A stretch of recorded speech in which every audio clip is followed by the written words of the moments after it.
Assalamualaikum warahmatullahi wabarakatuh. Hai halo semuanya. Kembali lagi bersama saya Sally dengan NPM 1022037. Baik, jadi di video kali ini kita masih akan sama-sama belajar mengenai sistem informasi akuntansi pada bagian formulir. Apa sih formulir itu? Formulir atau form menurut pengertian merupakan sebuah dokumen untuk merekam terjadinya transaksi. Kenapa sih harus direkam gitu ya sebuah transaksi?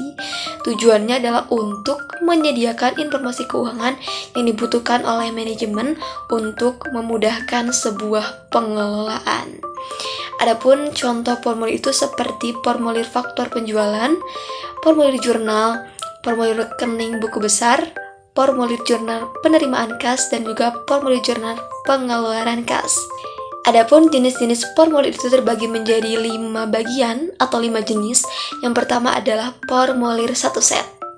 Jadi formulir satu set di sini adalah satu formulir dalam beberapa rangkap dengan isi yang sama. Jadi formulir itu lebih dari satu, beberapa rangkap, tapi isinya itu masih sama ya. Contohnya seperti faktur penjualan ya.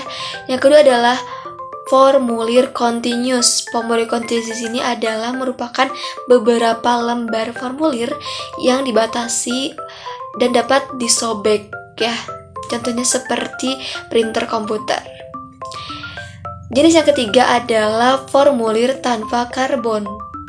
Apa sih formulir tanpa karbon itu ya? Seperti asing itu teringat.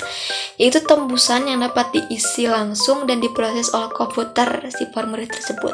Yang keempat adalah formulir dengan tinta magnetis.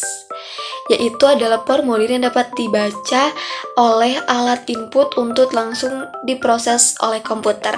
Jenis formulir yang kelima adalah formulir optical character recognitional atau OCR. Itu adalah jenis-jenisnya ya. Adapun mungkin teman-teman masih heran dan masih belum tahu gitu ya. Kenapa sih harus buat formulir? Apa sih emang ya manfaat atau kegunaan dari formulir?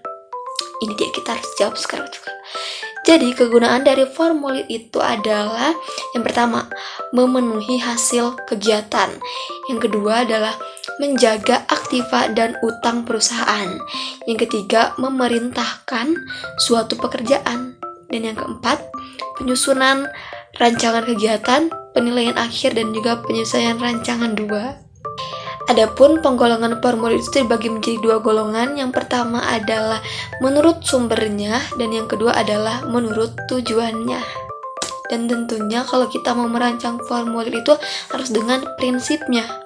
Adapun prinsip dalam merancang formulir adalah yang pertama, pemanfaatan tembusan atau copy formulir. Yang kedua, penghindaran duplikasi dalam pengumpulan data. Yang ketiga, rancangan formulir yang sederhana dan ringkas, tentunya untuk memudahkan hasilnya yang mudah dimengerti gitu. Yang keempat, unsur internal check dalam merancang formulir. Yang kelima, nama dan alamat perusahaan pada formulir. Yang keenam, nama formulir. Yang ketujuh adalah nomor identifikasi pada setiap formulir.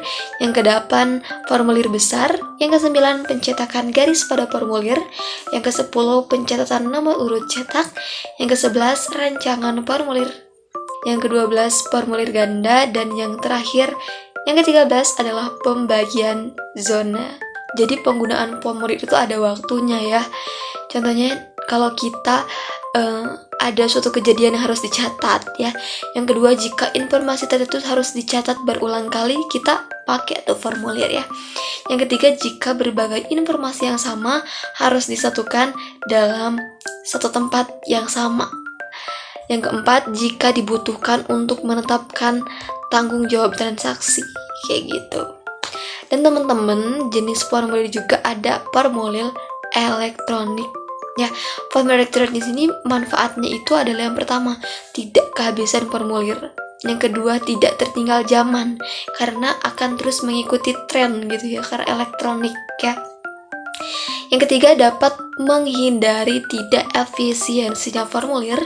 Yang keempat, tidak memungkinkan formulir yang salah karena tentunya ini menggunakan sistem.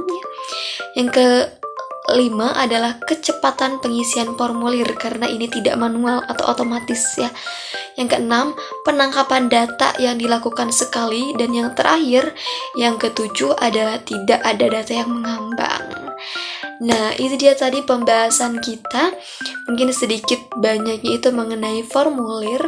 Semoga ilmunya bisa kita sama-sama terapkan ya.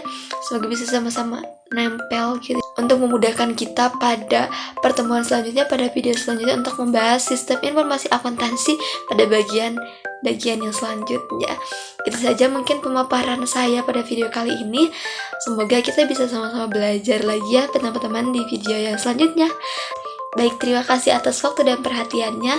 Saya Selisa Fitri, sekian dan terima kasih. Wassalamualaikum warahmatullahi wabarakatuh. Bye.